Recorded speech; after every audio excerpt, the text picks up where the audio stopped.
Greetings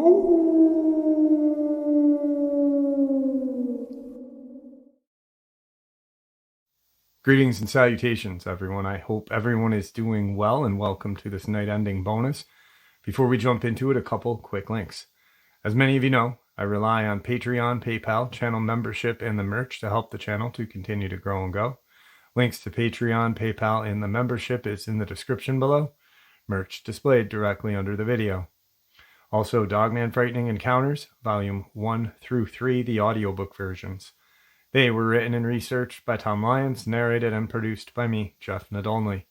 Those audiobooks are available on Audible, Amazon, and iTunes, links to which are also in the description as well. And finally, last but definitely not least, if you'd really like to help support this channel to continue to grow and go, simply subscribe. It does not cost a cent. Click the like button, takes half a second. If you don't want to miss out on any of the informative uploads I put out daily, click the bell icon, and folks, please leave a comment and share the video. Why? Well, because all of these things really do help the channel to continue to grow and go. They definitely do matter, and they are appreciated. And now, everyone, I have taken far too much of your time. Let's jump in to this night-ending bonus upload, shall we? Today's first encounter is from a subscriber. I had narrated her experience, one of her experiences a while ago, about 2 weeks ago. I'm actually going to be interviewing her in the next day or two, and right now I have another one of her terrifying experiences. Jeff, I want to share one of my most recent experiences with you and your listeners. I live at the back side of a 6,550 acre state park. My property goes back into the woods and butts up against it. I can see the dam from the lake from my backyard. The lake is, I'd say, 3,360 acres, and at this time of the year, late December, the park is a ghost town. There are a few die-hard hikers and a few people walking their dogs on the road and trails, but mostly, the park is empty of any activity. Now, I'm a Bigfoot researcher, and I had a strong feeling about an area in one of the empty picnic areas. I'd caught an occasional eyeshine there, but that was no deer, as their eyes here glow in orange, and were too scattered to be a raccoon or any other small critter. I decided to try and draw out whatever was back there. I have a very bright headlamp that has a red strobe feature on it, so I thought this might just pique their curiosity. So one evening at around 11 p.m. I drove to the area, turned off the lights as well as my car engine, and proceeded to red strobe the woods. I would switch from strobe to spotlight and back again to see if anything was looking. About the fourth time I switched to the spotlight. In a very small valley-like area, I couldn't believe what I was seeing. There were at least 14 pair of eyes looking my way. Some were very high, some about mid-tree, and a few very low to the ground. The two higher groups would move periodically behind what I assumed was a tree, then peer out again. The lower ones just stayed where they were, blinking occasionally. I suddenly felt fear that I cannot explain come over me. This was all going to my left, but to my right and behind me were mere woods. I suddenly felt very exposed. I decided the smartest thing to do was leave, and that's what I did. Now, I couldn't just let this go, so the next night I went back to the area. I strobed and spotlighted, but saw no eyeshine in the place where I had previously seen it. But to my left, a little ways, were two large red circles glowing. I focused my light on them, but they stayed consistent, no blinking, no moving. I figured it had to be something the park had placed there, a grill or a trash can that had red reflectors on it. But why hadn't I seen it previously? I watched these red reflecting things intently when all of a sudden they went out, and after a second shone again. Eyes. I was absolutely certain they were eyes, but they were so large, and the distance between them was wide. I watched them. They didn't blink again, just stared at me. Now, my headlamp light is not incredibly bright, so I was unable to make out the figure. as these eyes were approximately 150 feet away. As I sat there looking at them, a hard feeling or thought came into my mind that I needed to go, and it shocked me, as I had heard nothing but total silence. But it could not be ignored. I'm not suicidal, so I went. As I drove around the circle of the parking lot, I kept my light fixed on them. They never moved. The next day, I decided that this was something to be investigated further, so I went during the day into those woods and found a lot of tree talk. For anyone who is unfamiliar with that term, it's what they assemble out of trees, branches, and sticks. They are all wound together and held together in an amazing complex structure. Okay, now I'm really sure that what I've been seeing was not a normal animal eye shine. I started to think there must be a community of Bigfoot or something, some cryptid, back in these woods. And by red strobing the trees, I had gotten them all wound up. I figured the red-eyed thing was not happy about it, but this was way too close to what I look for to let it be. It's what I had hoped would happen after all. So that night I went back. This time I brought a very powerful flashlight with me. I parked my car, rolled down my window, and proceeded to scan the tree line. Nothing at first, then suddenly I spotted two very large, very deep red eyes behind a big tree. These were larger and more red than the previous ones. They were also a lot further apart. I kept my light on them and watched in amazement as they moved from one side of the tree to the next. They soon started to come further out from the trees and seemed to move forward before going back to looking at me from side to side of the tree. I could feel intense anger and frustration coming from whatever it was. In my light of my flashlight, although I couldn't see it clearly, I could see a huge bulk of something. When it moved out and forward, it appeared that its shoulders, massive, it was about 6 feet up the height of the tree it was behind, but when it would come out and rush forward, it looked much, much taller. I sensed that it was extremely angry with me for causing such pandemonium in its group. I felt strongly that it wanted to rush me, but it did not because of whatever consequences that might cause. But I swear to you all that I felt its anger. I decided I had caused enough grief to these creatures, so I slowly pulled away, and I left the picnic area, keeping my flashlight on it the entire time just in case. I've let them go about their business. I have not gone back there at night anymore, but I have gone into those woods during the day, only from a different point. Once, when I was in a ways, I heard to my left about a half a second of samurai chatter. I quickly turned my head as it had been right next to me, and saw nothing. This thought was preceded by the most violent and loud wood knocks across into the other side of the woods I had ever heard. It has been quite the adventure. I've had Bigfoot experiences going back years, but this is the one that frightened me the most. Recently, on the lake, my friend and I witnessed a family of water creatures one night. They kept moving and watching us. Also, as I was watching 4 deer in my backyard, something came out like a bullet of the woods and took off after the largest doe. It could have only been a Dogman, as it was so fast it was a blur, and it seemed to pull itself along by its front legs, arms, I don't know. It was so fast that the other 3 deer watched her take off and run, but they never ran, they just stood there, like they were wondering what had scared her. But all of these experiences are for another day. I love your show. Thank you for allowing me to share this with you. Stay aware and stay safe.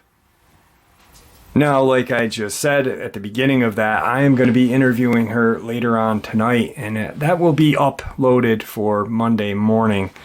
Let's get on to today's second subscriber submission. Hey Jeff, I just wanted to tell you about something that happened a long time ago, as well as a more recent encounter.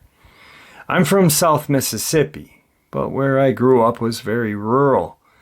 I lived on a 5-acre property that butted against the DeSoto National Forest.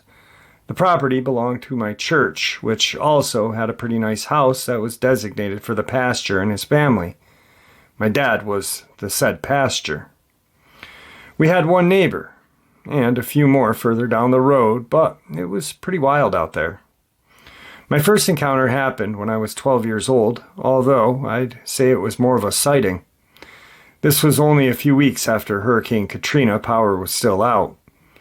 So we had this massive wood pile from the property cleaned up. I'm talking full-size pine trees to smaller brush and everything in between that stacked up about 60 feet tall and about 150 feet in diameter. Everything was put by large machinery. As a kid who spent most of my time in the woods hunting small game on the property, this woodpile was perfect as a natural blind.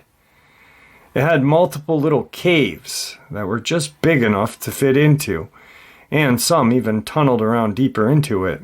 And yeah, looking back, this was incredibly dangerous to be playing in, as anything could have collapsed and nobody would have known the wiser where I was. I was homeschooled, by the way, so I didn't have many friends at the time. Anyway, on to the sighting. So I can't remember the day, but I know it was only a couple of weeks after Katrina, so mid-September, I'd have to guess. It was getting dark, and I was in one of those wood caves I had mentioned earlier, when I noticed what I thought was a horse walking down the path directly behind the property line. There's a path that's like a horseshoe that goes probably about 10 miles around part of the woods and passes by the back of the property, with an entry point at the corner of the property. But something seemed very wrong, and the fact nobody was accompanying it was even more off-putting. It continued on until it came across the entry point of the property, where it made its way through the open gate, and I got a full view of it. Pure, unadulterated terror filled my very being. This thing was only 50 yards from where I was inside of that woodpile, and it was on all fours and started sniffing around. I thought it was screwed, and I thought that it had smelled me. But it made its way over to the sand pile we had on the opposite corner of the property instead and started digging. One of my cats had died after the hurricane, and we buried her there. It was digging her up. I watched it pull the bloated, nasty cat corpse from the sand and ate it right there. I've never been so mortified or terrified in my life. It then proceeded to go back to the way it had come. This took a lot out of me to write. I have never told anyone this because nobody would believe me. If you want more details, get back to me because that wasn't the end of it. I'm just so tired I can't write anymore. Cheers. Oh, sorry, I just realized I didn't give any description, so I'll at least do that. This thing was at least 8 feet tall when it stood up. It was on all fours on the trail and on the way to the sand pile, but made its way back to the wood/trail on two. I watched it eat my cat with hands, like a sandwich. It was jet black except little tufts atop of its ears, which were like 8-inch black daggers. The hairs on top were gray. It seemed very sickly, like missing fur and mangy looking. It had a tail which seemed about 3 feet long. Part of it had fur, but it was bony looking. Its teeth were very unnerving. They looked razor sharp, but deformed, like there were far too many for its mouth. I don't think it weighed any more than 300 to 400 pounds. I got a good look at this thing through the scope of my pellet gun before it left. I'm going to bed now, Jeff, but I felt I should at least include those details. Feel free to get back to me. I'm actually going to reach out to them. I'm going to send them an email a little later today and see if they'd like to come on and share their experience, because if you notice, they said my first encounter was a sighting. So I'm wondering if there is something else. And I'd also like to hear more about this creature. Very, very a creepy encounter, though. I couldn't imagine watching this thing dig up one of my pets that had died and eat it. I probably would have gagged out loud, and this creature would have found me in my little wood cave. I'm just kidding, but man, that is crazy. These things never cease to amaze me in their what they will do for food, their senses, and everything else. So anyway, let's get to tonight's third encounter. Howdy, Jeff. I want to firstly say how much I appreciate your channel and looking for the truth. I've had a Dogman with me my whole life. It's strange and creepy, but it never tried to get me. My name is William H., and I grew up in Spring Creek, North Carolina, about an hour from Cherokee, and right on the Tennessee border. Deep in the mountains, this area had only been cut out of the wilderness about 70 years ago. My grandfather had stories about Black Panthers they fought when they moved in. Where I grew up, we were poor and worked tobacco. We didn't have indoor plumbing or electricity even in the 80s. When I was 10 years old, we moved to a farmhouse on the property, a serious upgrade in my opinion. My parents, they were hippies and they partied a lot. They often left me home alone because I preferred it that way, instead of sitting in the car at night while they partied with their friends. I was a good old boy, and always went to bed on time and took care. But in the middle of the night, I woke up. It must have been after midnight because I didn't have a clock or anything. I woke up with a feeling I'm in danger, and panic washed over me. Looking at the window, I saw it hunched down peering in at me. I slowly moved the blanket over my face in hopes that it had not seen me as a kid would, but I knew it had. It was watching me. These windows were 6 to 7 feet off the ground. When Dad came home half drunk, I told him about it because I couldn't go back to sleep. He looked out the window and laughed. "Son, if it's gonna get you, it doesn't matter if it's daylight or dark." But he never said there weren't any monsters out there. My grandfather often warned me about boogers and woolly boogers in the mountains, but I thought that was just to scare us kids because we were not allowed outside after dark. A few years later, when I was 12, we had this swimming hole that's sort of a secret among the farmers. Only the locals knew about the place, and a big rock jumped off into the creek. I was having a blast and my parents wanted to leave and go party a bit with their friends. I goofed off and lagged behind wanting to swim and play, but then I realized they had left me. I got scared. Okay, I get it. Time to go. However, climbing back up to the trail to the parking area, I heard a deep bone-rattling growl. I thought it was my dad messing with me, trying to scare me, but it was not. There was a black form lurking in the brush beside the tree, and when I saw it. It stood up, and I freaked. It was at least 8 feet tall, twice as big as me, and built like a football player. I ran as hard as I could. Then I turned and looked to see if I was being chased, and I swear it was exactly the same distance from me, 15 to 20 feet away, but it was in the middle of the trail, and a good look at it. I only saw it before in the brush because it was blacker than the shadows. I didn't see any teeth or tongue. It was just watching me and waiting. And it scared me because I didn't know why it was waiting and not killing me. When I was 14, my uncle asked me to go squirrel hunting with him, and I was down. It's good to know how to feed yourself. We didn't see anything on the mountain that day. The whole place was dead quiet, and soon I found out why.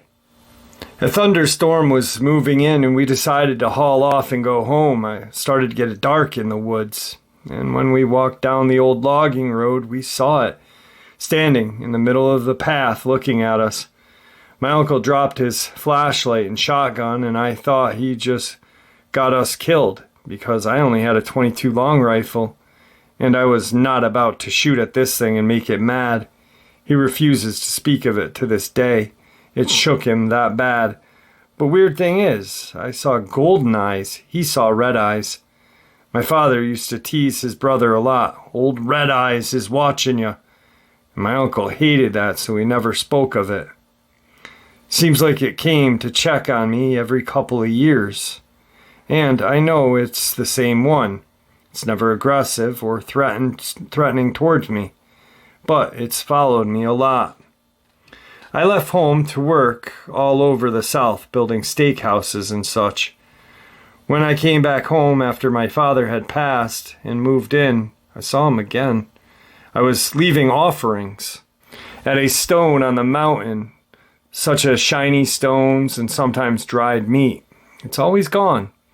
Last month I was feeding the chickens and saw it on the hillside across the creek, far away. Came out and sat down for like 10 minutes to watch me. Then it went back to the woods. I also found 3 walnuts on my porch. The nearest walnut tree is 2 miles away. There's more to the story, but I summarized it and wrapped it up fast. I would not mind talking with you or sharing. I'm too old to care about other people thinking I'm crazy. Well, William H., I am definitely going to be calling you this week and seeing if you'd like to come on. This is another very terrifying experience. Wow. Thank you for sharing that with us. Before we jump into the next subscriber submitted story, I just want to let you guys know that I get your emails. The only reason why I'm saying this is because the first sentence in this. What I do is when I go through my emails daily, I usually wake up to about 120 emails from the time I go to bed at like 3 in the morning till whenever I get up would be like 9:30, 10 o'clock. And then I start working immediately with a cup of coffee. I go through my emails, and any junk email I just delete. And if it's subscriber submitted experiences, what I do is I put them in the star box. And then I go back after a couple of weeks. I do this by myself, you know. I'm running the channel by myself. I'm doing the research by myself. I'm doing the live streams by myself. There's no excuse I should get to you guys a little quicker, but I just don't have enough time in the day to do everything that I really want to do, you know. On top of homeschooling my youngest daughter, who's 15, and being her dad, only parent in the house, is quite taxing. So I appreciate you guys submitting your experiences to me, and I do appreciate you guys being patient with me. Because I do appreciate them and I will get to them. So I just wanted to clear the air on that. Let's get into tonight's final subscriber submitted experience. Hey Jeff, this is the second email I had sent you, but I understand that you're busy. I figured that I would just go ahead and send you the first encounter I had with what I believe to be a dogman. Although it was late and dark and I was unable to see much, I felt that it was either a dogman or a Bigfoot, since both are numerous in the area. I'm leaning towards dogman because some of the things my family talked about in the area involving them. It happened about 1:30 a.m. in eastern Kentucky, Appalachia, on a sultry June night, while a friend and I were sitting on my family's porch in the eastern Kentucky mountains. To set the scene, the house sits in what we call a bottom, right next to the Elkhorn Creek in Pike County, Kentucky. The house is approximately 15 feet from the creek bank, and there's about a 15-foot drop down to the water, depending on rainfall and water depth. We were listening to music, Typo Negative, Black Number 1, amazing song and album. Typo Negative's awesome, sorry. To be exact, and we were just relaxing, listening to the night sounds. As we were sitting, smoking, we heard everything just go quiet, and then we noticed what sounded like footsteps in the distance running up the creek. I mean running up the creek, on big, jagged, slippery shell rocks that even an Olympian couldn't balance on, much less run across. Believe me, I know. I've had the hysterical pleasure of witnessing a few try unsuccessfully to prove their athletic prowess on these rocks. As we continued to listen, we thought that, at first, it had to be a man running. We could clearly hear 2 feet splashing through the water running freight train fast. As it got near to the house and the large back area of the yard, whatever it was suddenly tore straight up that 15-foot bank and, without missing a single beat, tore down the trees, shrubs, and everything in its path. It was pretty terrifying at that point because clearly this was no man. As the steps drew closer, I looked up just in time to see my friend, the brave soul of a man he was, standing in the closed doorway with eyes the size of juicy cantaloupes, staring at me in terror. He ran and left me. I guess he was just waiting for me to die there by myself as I stood and started to walk quickly up the 7 steps to the lower level of the porch and the front door. I heard this thing tear back down that 15-foot bank, just feet from the porch, and back into the creek. I turned at the top of the stoop and managed to catch a glimpse of something huge and pitch black running past the house and continued to barrel down to the creek. I couldn't make out any details other than that whatever it was blacker than the blackest of an eastern Kentucky Appalachian mountain night, and that it stood out silhouetted against the darkness. It was huge, way larger than a man, though I can't say for certain height nor weight. And it was running on 2 legs. After I heard it run well past our property and beyond, I decided that I had had enough big black freight train beasts for the night and decided that it was way past my bedtime. Also, I was pretty upset that dude just left me high and dry to face my inevitable death alone.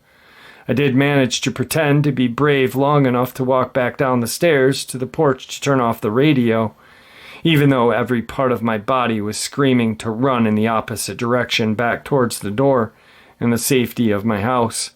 Anyway, I figured I'd share this experience, and if you ever want to use it on your channel, feel free.